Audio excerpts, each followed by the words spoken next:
So, first of all, like always, appreciate you guys being here and covering Penn State football.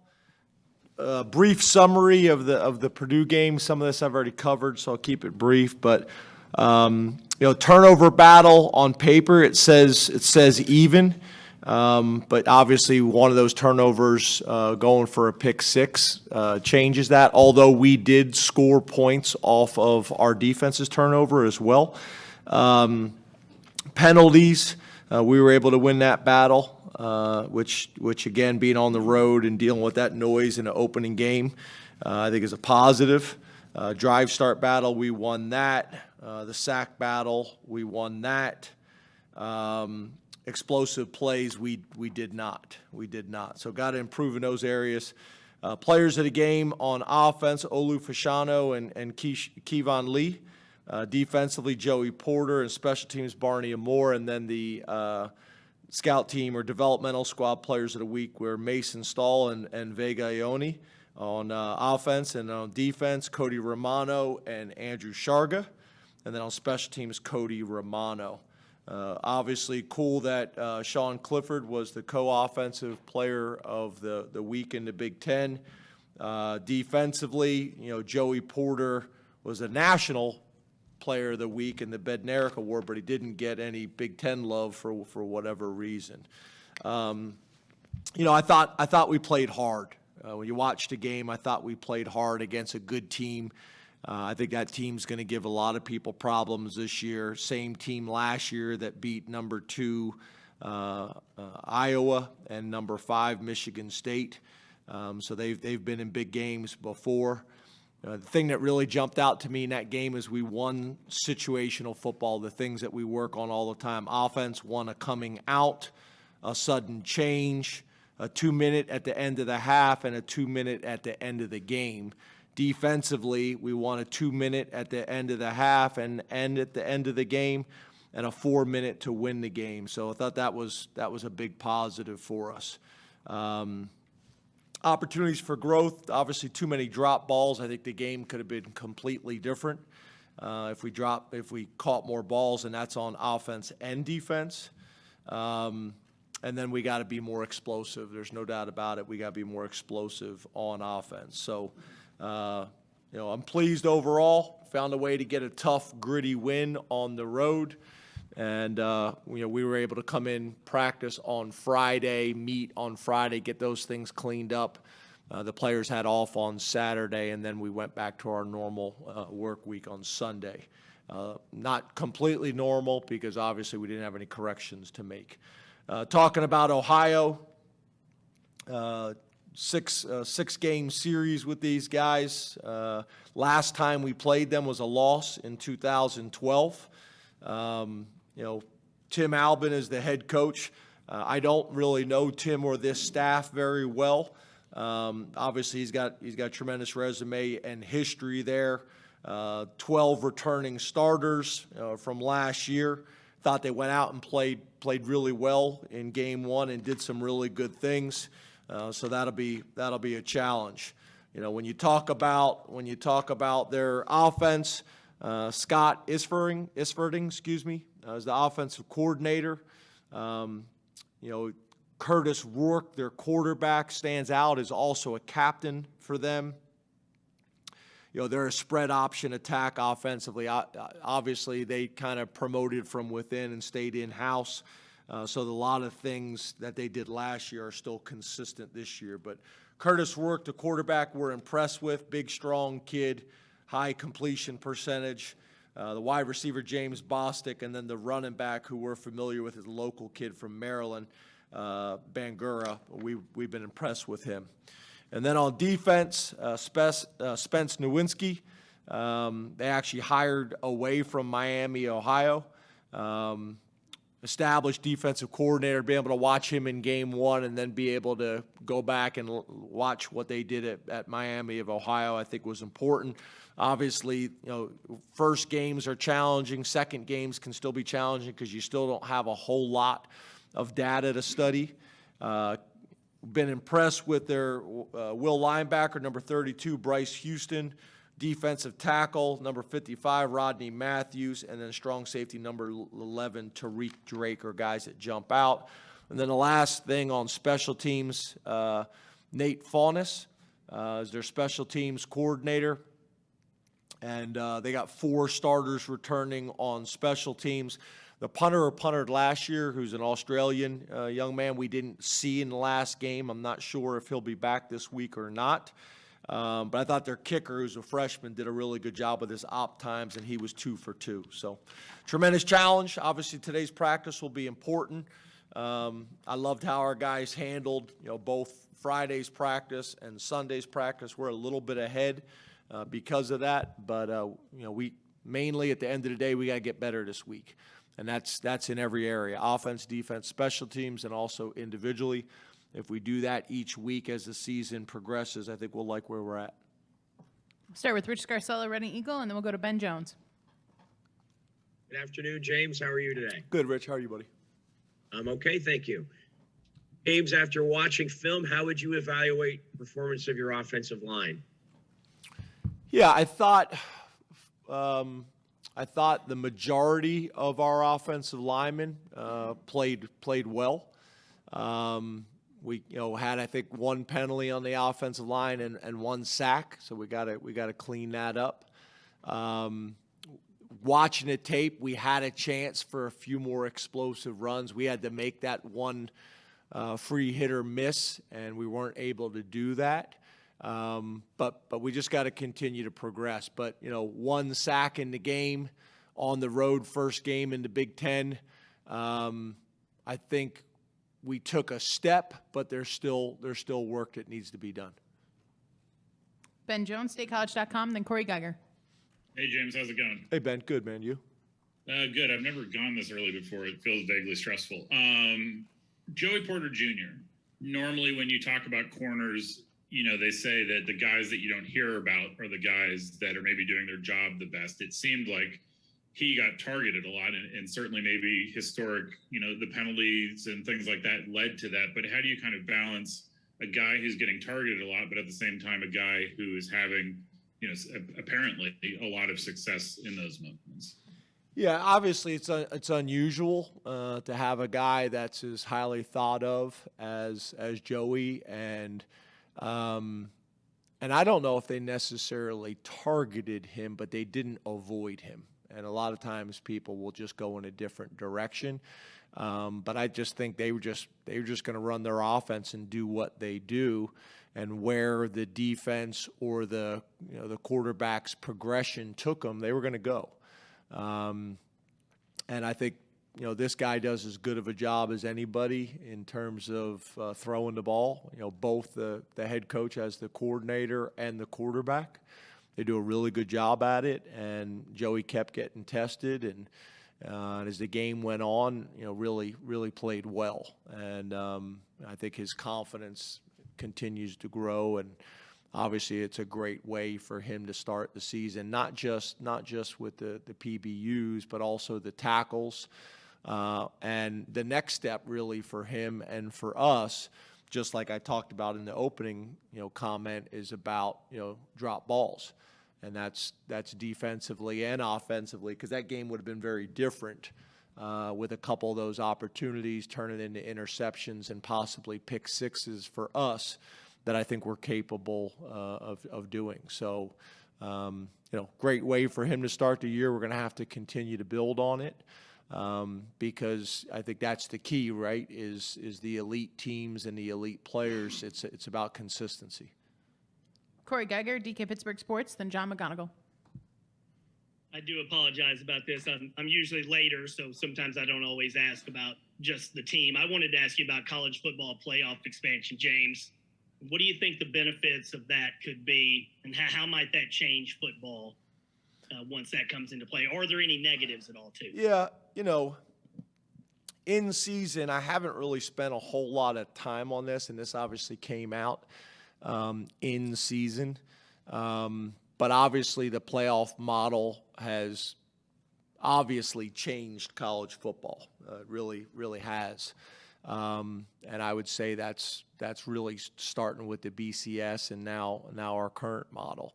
But I do think if you look at, most of the sports in college football or sports in general, more opportunities for more teams to get in without going too far, I think is important. There's obviously always the discussion about teams, maybe that aren't Power Five, schools that had great years but are left out, or a situation like us where we won the Big Ten championship, arguably top two conferences, if not the best conference in all of college football, and be left out. I think it helps resolve and solve some of those issues. We obviously, in our sport, we also have to look at the length of the season, from a academic calendar perspective, but also just from a physicality perspective. So there's a lot of things that go into it. But I think in general, I think it's a positive, and I think it's something that was needed. I'm also a believer that I don't think the answer, not just in this but in everything, I don't think the answer is always more is better. We got to find the sweet spot for college football, for the fans, and most importantly for the student athletes. John McGonigal, Penn Live, and then we'll go to Neil Rudell. Hey, James, how are you? Good, John. How are you? Good. So Theo Johnson, he traveled, but he didn't suit up. Was there a chance he'd play against Purdue, and how is he holding up ahead of Ohio? Yeah, we were hoping that we may have him available in that Purdue game. That's not our call, but we were hopeful. Traveled him to see if there was a chance of that, and we'll kind of go from there. But obviously, everybody knows how much of a big-time player he is and how much respect that we have for him, both on and off the field.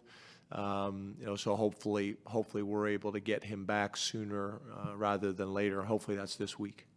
It did, we had to kind of scramble there because we had a big part of our game plan was 12 personnel and 13 personnel, and we had to scramble. The positive is it allowed us to get Effner some more reps rather than just at tackle. If you watch the tape closely, he actually played like an extra tight end in some sets for us, which also allowed us to get him a little bit more playing time, which he's earned. Neil Rudell, El Tunamir, and then Mark Wigenrich.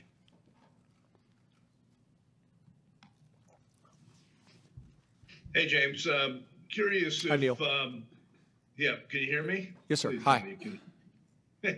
Hey, I was wondering if you could talk about Dan Rocco's contribution to the staff and his son as well, and just the Rocco family's link to Penn State football, maybe how much you know Frank as well. Yeah, it's obviously really cool. You talk about the dad, I guess it's the grandfather depending on who you're calling the dad, but the grandfather, the dad, the son, the brother. Obviously, long history, with Penn State football. Obviously, very aware of all those things. And I think you guys have seen kind of with our staff when we've been able to connect, from a historical perspective, with some of the staff that we've been able to bring back, whether it's the Roccos or whether it's the Connors or whether it's the Zemitises. I think that's been important for us, Terry Smith, to help bridge that gap, a place with unbelievable tradition and history, and for our players to be able to learn from these guys' experiences, and for me, to be able to hear some of these things in the past and how things were done and why, has been really cool. So, I've known the Rocco family for a long time. Obviously, getting here to Penn State and getting to know the grandfather well. I to be honest, I mess it up sometimes. I call Danny Frank and call David Danny sometimes. So in general, it helps me if I just say coach, and then whoever turns around, I make eye contact with the guy I'm talking about. But they've been great. Obviously, when you're able to get that experience, that head coach experience, that NFL experience, that Penn State experience. There's tremendous value in that.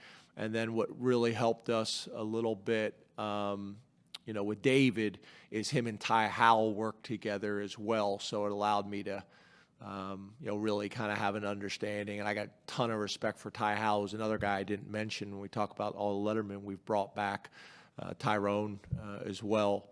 Ty Howell worked with David, so I thought that was helpful too. So it's been good. Mark Wogenrich, all Penn State, and then we'll go to Mike Gross. Hi, James. How you doing? Good, thanks. How are you? Good. There's a newly announced today NIL collective that was started by former football players and will benefit Penn State's football program exclusively, which is what it says. What kind of impact could that have for your team? Well, obviously, first of all, we appreciate, all the people, whether they're alumni or fans or donors, with all of the NIL opportunities and groups that are out there. Obviously, this one specifically, wanted to work, with football. The other groups are doing that as well. But this is something that we want to make sure those groups are working together, doing what's best for Penn State and Penn State athletics as a whole. But obviously, certain people are going to have a connection with certain sports that they're more passionate about. So we appreciate what they're doing. Obviously, there's a lot of passion and hard work that's going to go into it. And obviously from a name recognition, from being very supportive with us, not only in this area, but really since we've been back, they've been great. And we look forward to, any opportunities that they can present to our student athletes and our program. We are appreciative of. We really are. I also want to say we got a ton of respect and appreciation for Success with Honor and what they're doing, and I think Pat has really kind of come in, and I think has worked really well with these groups outside of the athletic department and making sure everybody's on the same page and we're all pulling the rope in the same direction. Last question on the phone line will be Mike Gross, Lancaster Newspapers. Good afternoon, James. How are you? Good, Mike. How are you, man? I'm good, thanks. You've talked a lot about developing depth. You've obviously played a lot of people last week.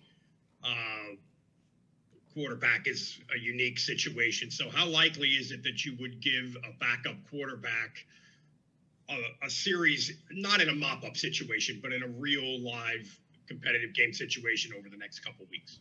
Yeah, we've had discussions about that. Obviously, we want to make sure that we have depth throughout our entire program at every position. Obviously, I think the last 2 years that had a major factor in how our seasons went. So, being very strategic and working hard to find ways to get guys on the field and gain that experience, not only in practice and our developmental scrimmages that we just had this past Sunday, but also out there in Beaver Stadium.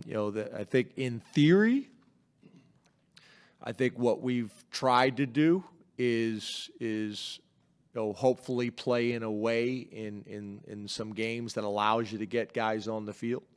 But it always doesn't play out that way. So being strategic, the best we can, to put all of our players at every position in position to gain that valuable game experience. So it's something we're looking at. We'll see how it plays out. We'll open up to questions here in the room. Raise your hand and we'll get a mic to you. Hey, James, how are you? Good, how are you? Doing good. How would you evaluate, you mentioned that winning the sack battle, how would you evaluate your defensive ends pass rushing, specifically Adisa coming off the injury and Chop in his debut? Yeah, I thought, again, when the game got there to the end and the quarterback had to hold on to the ball, we were able to get home and make some plays.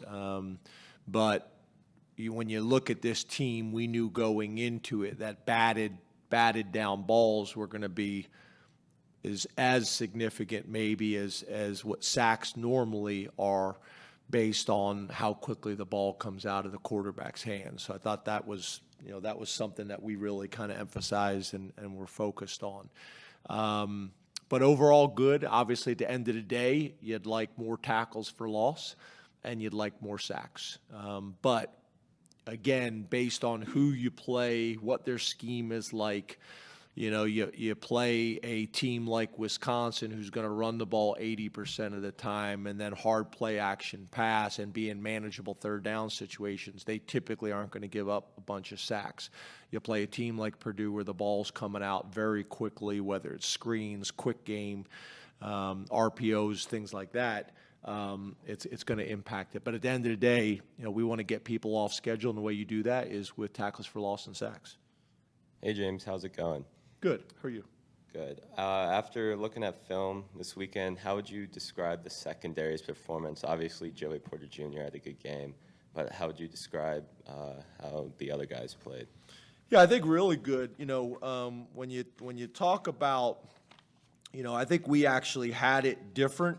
The number of pass breakups that we had. A lot of times when you're in the away stadium, the way they chart it is different than you, and it's not like you can call back and make your argument and they really want to have it, the following week. But I think if I'm correct, I'm trying to check my notes here. I think we had us down for 14 pass breakups is the way 16? Thank you. The way we had it graded. So we thought we played really well against a team that is going to test you and your passing game. They're going to test you.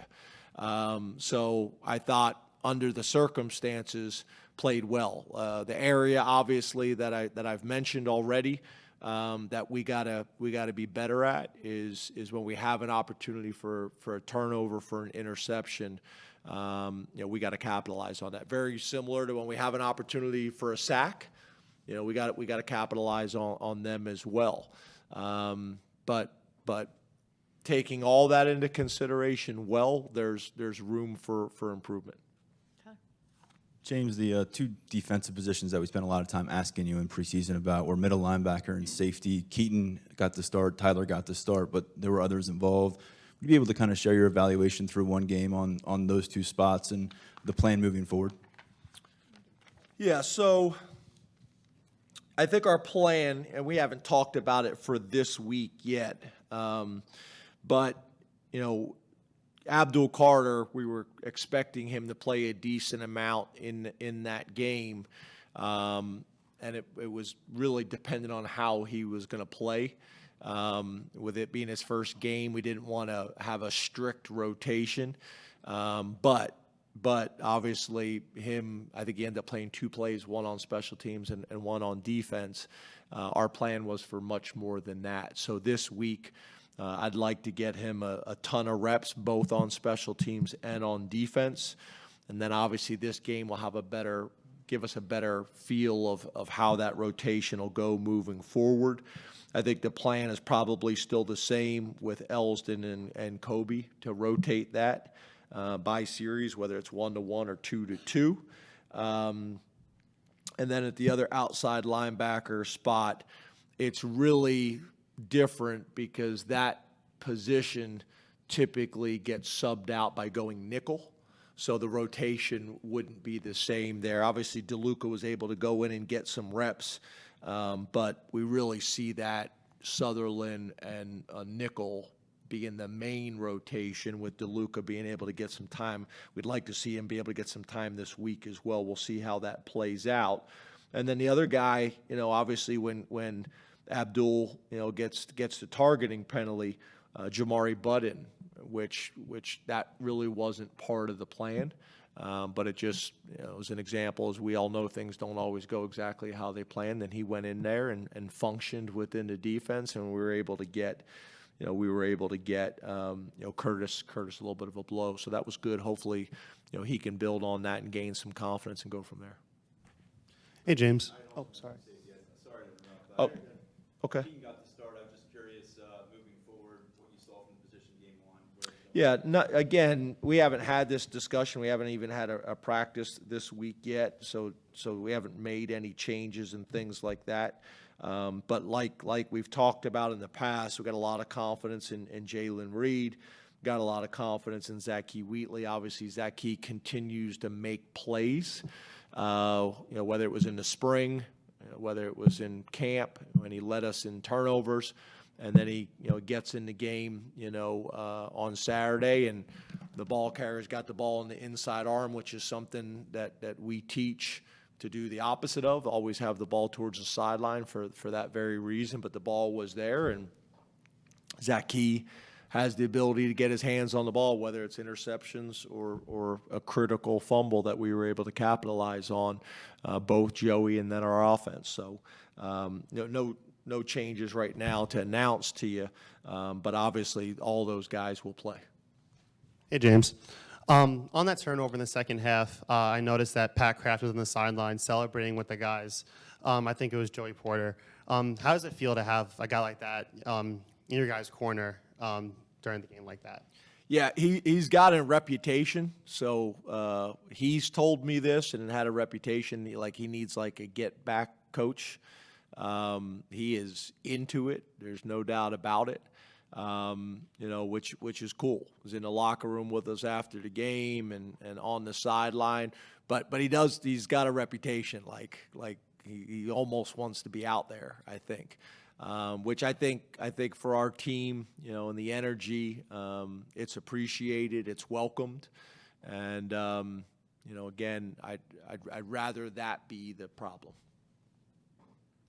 Hey, James, how are you? Good, how are you? Good. You mentioned last week kind of building up that receiver depth. Omari Evans didn't play much, but he got in against Purdue. Where's he at developmental-wise, and what have you seen from him, early in camp and this start of the season? Yeah, Omari, as well as Harrison Wallace. Harrison ended up playing a bunch in the game. Omari's a guy that can flat out run. I mean, can run. But is still kind of growing and figuring it out. So Omari, the way we had it set up, I think he was a tap guy for Tinsley. So he's not a rotational guy right now, but he's a tap guy. We'll see how that plays out. We got a bunch of guys each week competing for that backup spot. But he has shown flashes of some really good stuff. Like a lot of players, whether it's in football or in basketball, he's got to learn to play fast without the ball in his hand to create that separation and the timing that we need. But he's shown some really, really good flashes in practice and even in the game that we need to build on. T. Frank, go ahead. Hey, James, how you doing? Hey, T. Your defensive front seven, seems like there's a lot going on there from a schematic standpoint. So how did they handle that from a mental standpoint of execution and then from a physical standpoint of being able to execute those assignments, actually getting to where they're supposed to be? Yeah, I think what we all hope for, right, is from game 1 to 2 that you make the biggest jump. And specifically on the defensive side of the ball, where we have some new wrinkles and some subtle tweaks to the scheme. But I think that's where we can really take a next step because we did have some missed assignments at critical times, in the game that we got to get cleaned up, and that's what Friday was for, and that's what Sunday was for.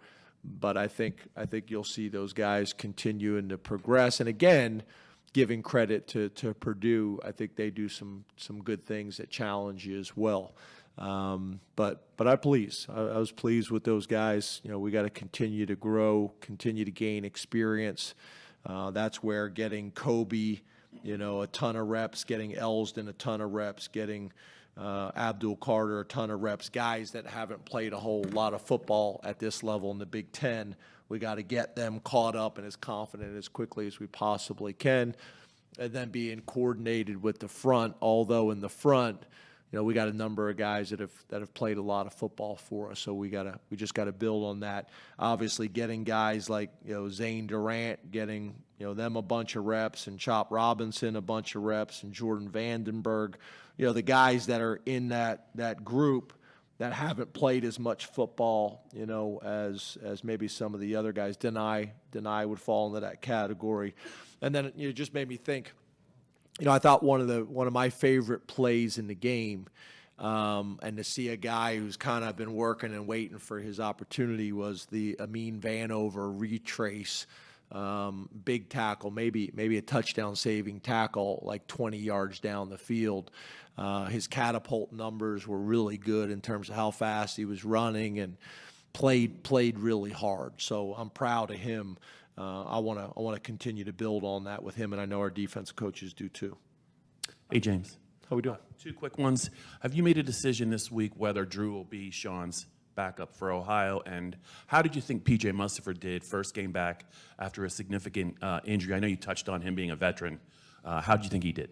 Yeah, again, similar answer, and I know this is not what you guys want, but a similar answer that I've given other people. We haven't really made any decisions. We had basically a Friday corrections jog through practice, and then kind of a bonus one on Sunday, which we were able to do a little bit more, but we still were only in helmets.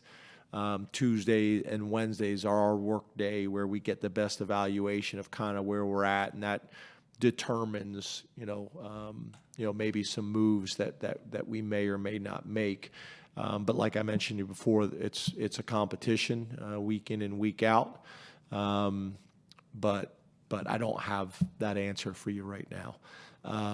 When you ask about PJ, PJ's just doing everything right on the field, off the field, from a leadership standpoint. He had a great message to the guys on Friday after the game about being present and being locked in and focused here. And by doing that, it will take care of all your objectives and goals down the road.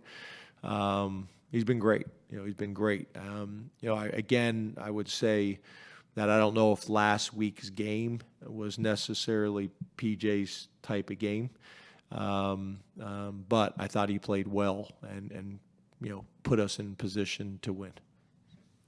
Hey, James, you guys, you said this is one of the best tight end groups that you've had since you've been at Penn State, and both Brenton Strange and Tyler Warren made some big plays against Purdue. What more going forward do you want to see from that group, and how do you try to make them more consistent contributors in the pass game?